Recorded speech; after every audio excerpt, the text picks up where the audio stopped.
A week ago, I returned from a visit to Finland, which has one of the world's best school systems. Not only has Finland scored at the top of international tests for the past decade in reading, math, and science, but the variation in quality among its schools is the smallest of any nation tested by what's called the PISA exam, the Program in International Student Assessment. In other words, Finland has achieved something very much like equality of educational opportunity. Finland has one great advantage over us, among other advantages, and that is that only about 4% or less of its children live in poverty, as compared to nearly 25% here.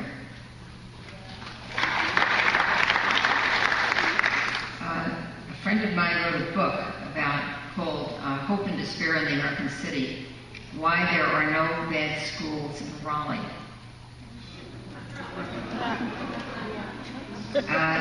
There are no bad schools in Finland. The reason that he wrote that book, I think things have changed in Raleigh and Wake County. But he celebrated the fact that Wake County made a determined effort to eliminate schools that were where there was concentrated racial segregation and concentrated poverty. And that was apparently a very successful effort that has been rolled back, unfortunately.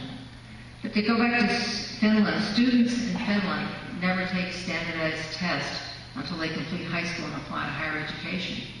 This is amazing.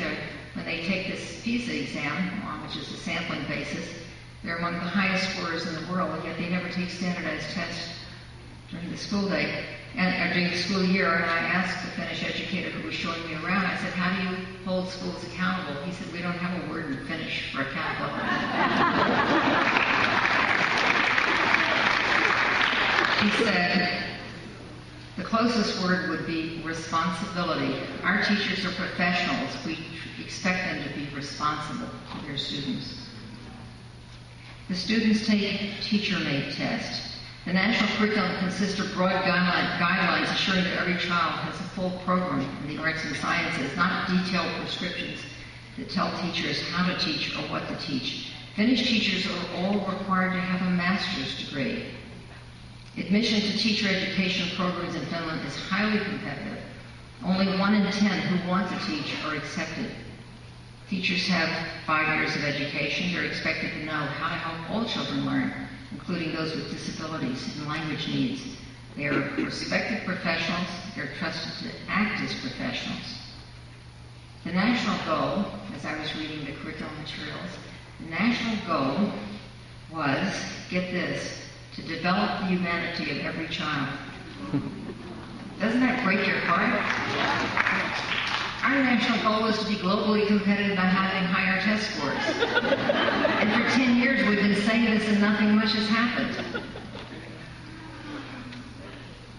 What they have focused on is 3 things to bring them to their current eminence: creativity, prosperity, and equity. Those seem to me like good national goals. What a world of difference from American education, where we test everything and everyone that moves because we trust no one.